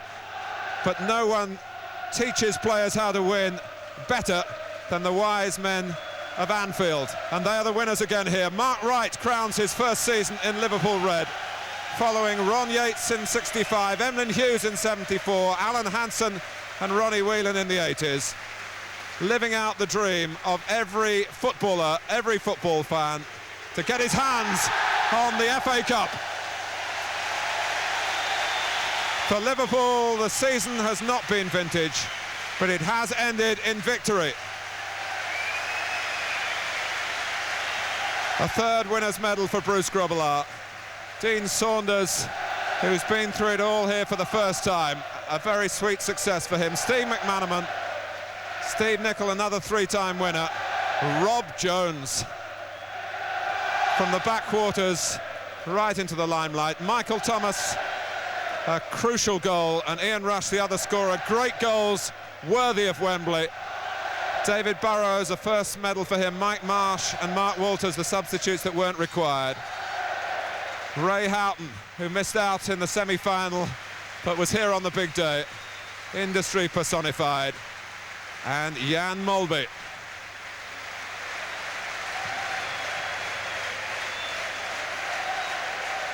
Ron Atkinson, they had to work hard for it. They had to work very hard. I mean, first half Sunderland were, until the last 5 minutes of the first half, the better side. Good situations missed, glorious chance from John Byrne. Second half, a goal so early on, and then it was a Liverpool exhibition. One of the great exhibitions, even bearing in mind the standard of the opposition. Great exhibition in the second half from Liverpool, passing, moving, two great goals. And the Sunderland players waiting, which is unusual, to pay their respects. So exhausted. And Liverpool tired too. It's been that sort of season. 64 games, 22 cup ties, and Paul Bracewell may never get another chance to win the FA Cup. He may never play for Sunderland again. There's been some speculation. There's a contractual problem that one hopes can be solved by Malcolm Crosby, who does want to keep Bracewell. Well, you think back to the night when Liverpool lost to Peterborough in the League Cup. They went out of Europe to a fairly ordinary team from Italy, Genoa. And Graham Souness accepts the good sense of his medical advisors to head for the dressing room. Bruce Grobbelaar has a trick or two to perform for us still. He's been quite subdued today. Yes, just the one little incident when he bashed his head against the post, and the other one when somebody hit a long ball and he took it like a rugby player.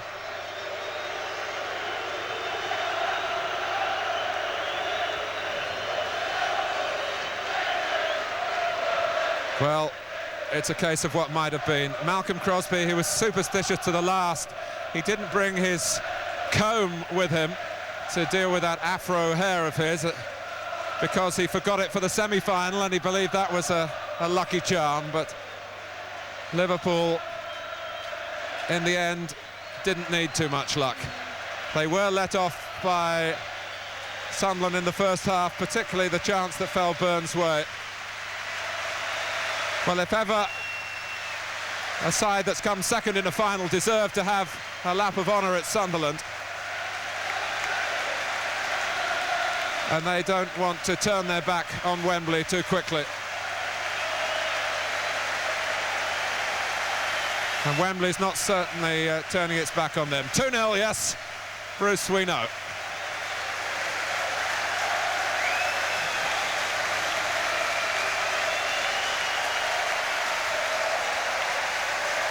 Just a word on Malcolm Crosby, Ron. It's been a wonderful personal triumph for him to bring Sunderland here, even in defeat.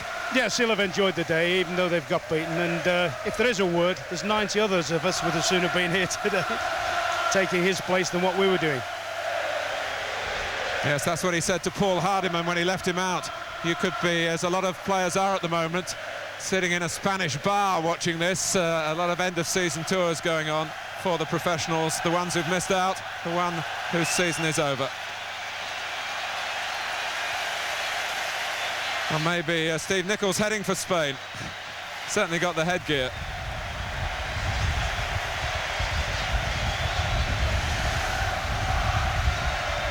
Well, many of the Liverpool players have made this walk before with silverware in their hands. But you would never turn your back on it. It is the reward for hanging on. And now, eventually, really in the last 20 minutes of their cup run, probably for the first time since the third round when they were taking on Crewe, who gallantly tried to outskill Liverpool. And Liverpool put on a vintage display to win that 4-0 when John Barnes was having a fleeting rest from injury, if that's the right expression. But when it mattered, Liverpool had it. Very much so, yes. They had great players, they have great players. They're not a great side, they know that, they're rebuilding.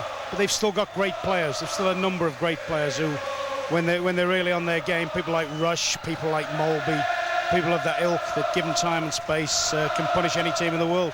And that's what they've done today. Once they've got the noses in front, they've grown and grown and grown, and at the end finish up playing vintage soccer.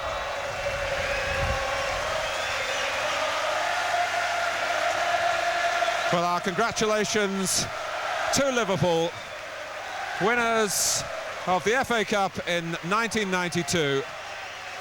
Thomas and Rush, the scorers. Liverpool 2, Sunderland 0.